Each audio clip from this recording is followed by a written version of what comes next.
Keeping up with our motto, let learning be a joy and teaching a pleasure, here we are with the remote teaching and learning process to bridge the gap.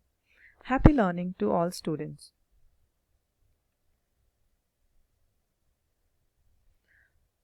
Hello students, this is part 4 of chapter 3, the effects of British rule. And with this part, our lesson will be over today.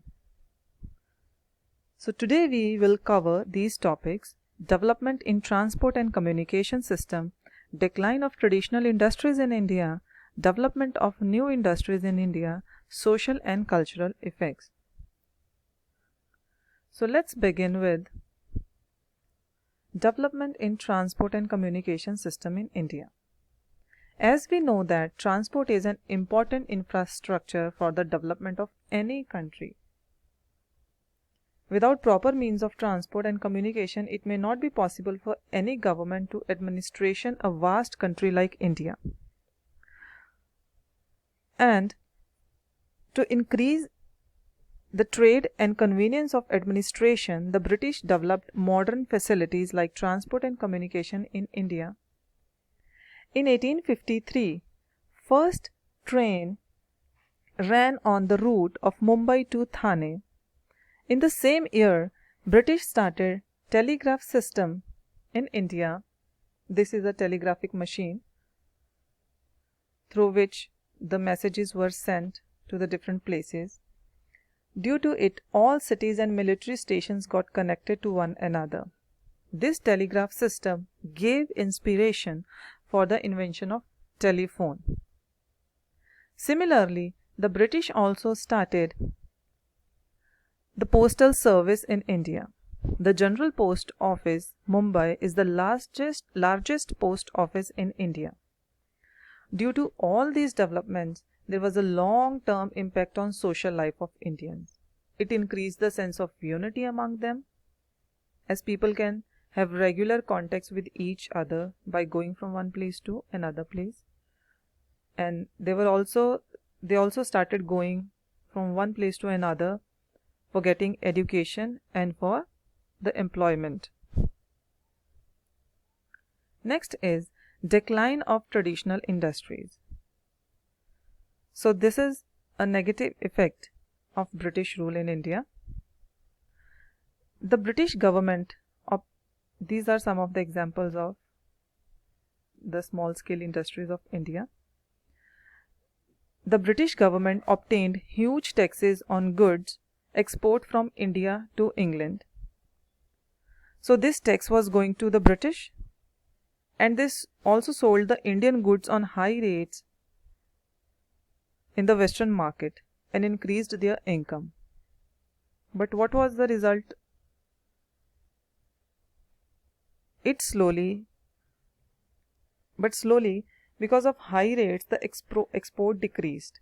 You know that if the price is high, the demand will decrease. In the same way, the manufacturer had to face the loss because of high rates, the Indian export decreases in the Western world. And as we know that so many people depend on the industry, so many people lost their jobs. On the other hand, very less tax was imposed on the goods imported from England to India. Now the tax was less and they could import more goods. The other thing was, goods manufactured in England was machine made, and hence there was maximum production at minimum cost, because machines help to manufacture things faster. To compete with such products was difficult for the Indian artisans, and it resulted in closing down of traditional industries, and many artisans became unemployed. Next, we will see the development of new industries. Due to the lack of British support, experience of management, and capital means wealth, the Indian businessmen could not come forward in large numbers. But there were a few people who could build up their business by overcoming these problems. One of those persons was Kwasji Nanaboy Dawar, who started the first textile mill in Mumbai. So this is the picture of first textile mill in Mumbai. In 1855, the first jute mill was started at Rishra in Bengal.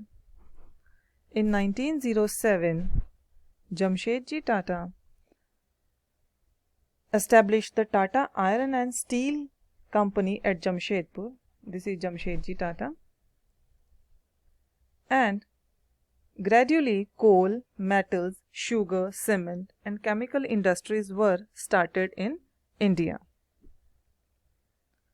Now we will see social and cultural effects.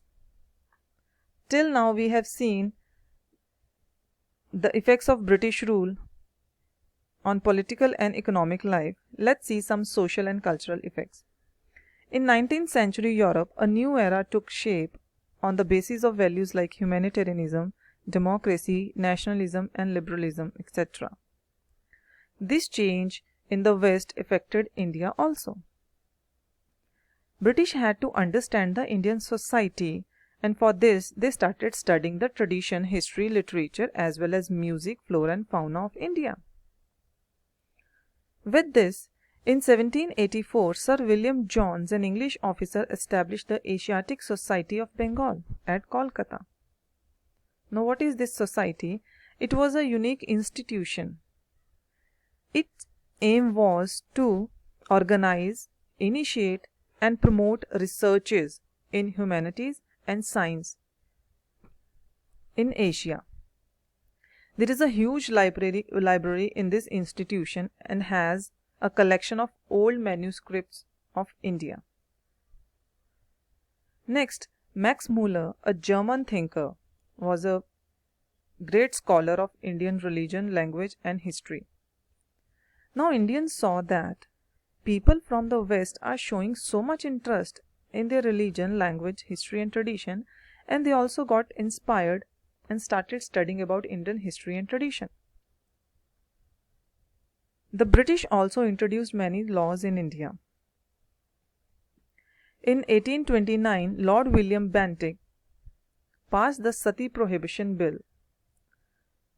Now what was Sati? The Sati was a former practice in which a widow sacrifices her life by sitting atop on her deceased husband's funeral pyre.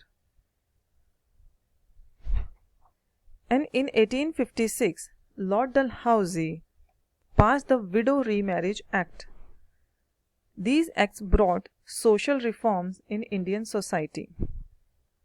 So it gave right to the widows to remarry. Otherwise, the condition of widows was very bad in olden times. Now, for carrying the administration in India, the British required English education. According to recommendation of Lord Macaulay,